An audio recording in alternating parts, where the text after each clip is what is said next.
Hey, welcome to the channel. It's Jack, the muscle and mobility maker with Stronghold Strength and Conditioning. And today, I'm going to be taking you through the mobilities that you need to improve your low bar back squat position. But before we get into it, let's take a moment and hit that subscribe button so you don't miss out on future content like this. Every Saturday, I'm putting out videos showing you how to resolve aches and pains, prevent injuries, and overall optimize your performance inside the gym and outside of it in your daily life and routine. And it doesn't get better than that. So take advantage of it. Ready? Let's go ahead and dive into this one.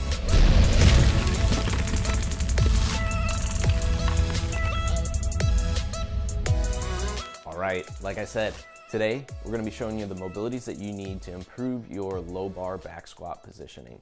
Now, one of the key parts to this is actually understanding what we need to improve to really get to the mobilities that are going to be important to you specifically. So what we're going to do is take you through a few different tests here in the beginning to show you how to pinpoint where your issues are really coming from, and then we could be a little bit more specific in how we address those issues. And I'll give you a few exercises for each of those as well so that you can go ahead and start to, first of all, isolate the issue a little bit more, and then from there go ahead and attack it a little bit more directly. So without further ado, let's go ahead and start to look at the different tests you can do to go ahead and identify those problems in the first place, and then from there we'll go ahead and give you those mobilities to start to address that. Alright, the first thing we're going to do is a pre-test of our low bar back squat position in the first place. So grab a dowel, place it on the upper traps, and then pull it down as low as you can on your upper back till you feel it tighten up and get snug, where you don't have much space to go from there. We want to make sure that your wrists are in line with your elbows and your elbows are under the bar, not flaring back. So these are a couple important keys to making sure that we have our low bar position in a good place. We'll test this again after we go through the mobilities to see how it's improved as well. Now, with one of the first mobilities we want to look at is going to be our thoracic extension of the spinal column. So here I'm going into a low upward dog position to see what that looks like.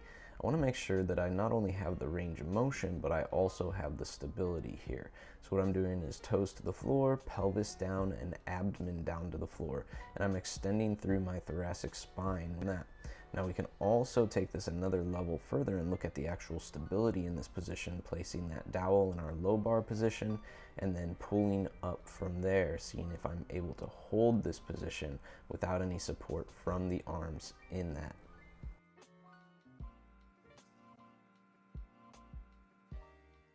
If thoracic extension seems to be a problem for you, one of my favorite ways to address it is going to be a loaded foam roll. So here I'm using a kettlebell on my sternum. I'm going to first of all do a bit of a pressure wave and just run the length of my thoracic spine. And then I'm going to segment little bit by little bit. Here I want to make sure I keep my abs braced as I lean back over the foam roller here, allowing that load to help me into extension each time. You'll see that I move up the spine through the thoracic spine there from mid back to upper back as I address each section, and I will switch the arms as they're hugging that kettlebell to make sure that the shoulders are in equal positioning as well. Now once we address that extension in a segmented manner, we also want to take it up overhead, and this will also help address your lats and your triceps here. Look at the nice straight line from my shoulders and head all the way down to my ankles. That's what we want to create. So it's a nice solid pillar in this extension here. Again, keeping the abs braced, getting the glutes involved, and I can again adjust the location of that foam roller so that I'm working on different portions of that thoracic spinal column in this position. You'll get a bit of core work in this as well as you're working it. So hold about 15 seconds and work your way around that spinal column, addressing each segment.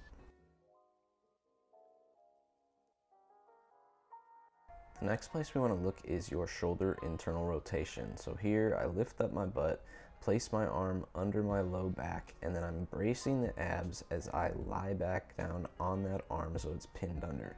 Now here you'll see I pull it a little bit deeper to test that range of motion a little bit more. Now, what we're looking for is any discomfort at the anterior shoulder in this position, or any changing of the scapular position. So you might not even be able to get your shoulder down to the floor with this arm behind your back. That is ultimately our goal. Shoulders retracted and depressed, abs engaged, and we're able to lie here comfortably with this internally rotated position. If internal rotation is a bit of a problem, we're going to take you through a bit of a banded series here. So I have a band anchored on a post at about hip height. I'm half kneeling here. I've got it on the front of the shoulder. And you're going to see me do some shoulder rolls, taking it through some range of motion, allowing that band to help pull my shoulder into a good position as I have it internally rotated behind my back. Note that the leg that is on the banded side is the one that we want to step forward with, because that's going to allow us to get the most pressure out of the band and help keep our core engaged in a good way. Make sure you're not rotating with that band your torso at all. We want to stay squared up to what's in front of us. Now we're going to move that band down to the elbow so that it's actually pulling the elbow off the back, still in that internally rotated position. Notice that I do have my fingers interlaced on my side there, so I'm using my free hand to actually help pin the hand that's banded behind my back here. Now in this one, I've got both arms in the band, my thumbs are rotated down toward the floor, and I'm internally rotating in extension here. And you note that we did work our way from proximal to distal here, close to the shoulder out to the end, including more length as we went along to improve that internal rotation in different positions.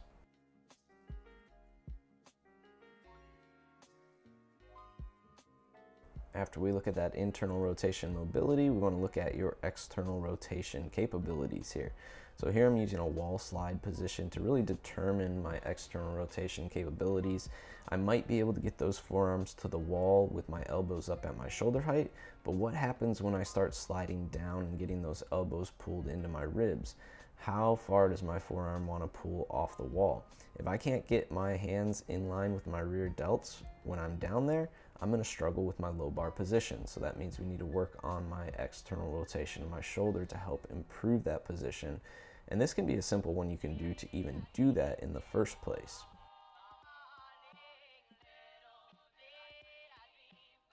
Now, if your external rotation is limited, we can use that same band setup at hip height here. Place the elbow in it, put it between the index and middle finger on your palm, and then we're going to draw half circles, taking the elbow from ceiling down to the rib cage after you've turned away from it here. So the band is help pulling my arm into external rotation here as I work through that range of motion. So we're just trying to make this as clean as possible. It might feel kind of nasty at first. Give it time, move slowly, start with overhead if you need to, and gradually build the range of motion that you're able to do that wing out to the side.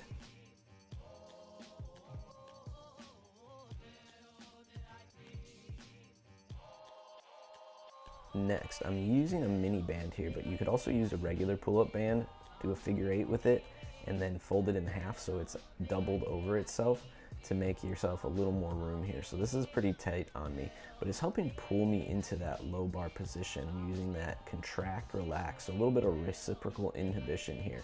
So I actually press against the band outward. I want to keep my wrists in line with my elbows, and I want to relax after I press into the band, letting that band take me deeper into the position.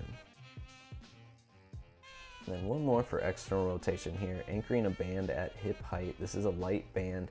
I place it at the back of the wrist. I want to pull it open into a triangle, and then I'm pressing and pulling into that low bar position while the band is anchored at the back of the wrists here. So this is simply strengthening that musculature that we need to stabilize the position better. And then finally, don't forget your post test with your low bar dowel test here.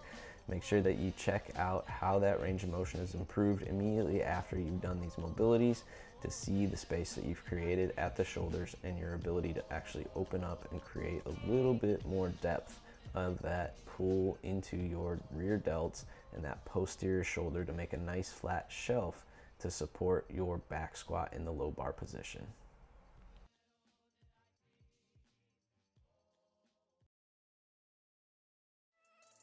All right, and there you have it. The tests and mobilities that you need to actually identify the issues of your low bar position for your back squat and how to actually address them and attack them head on.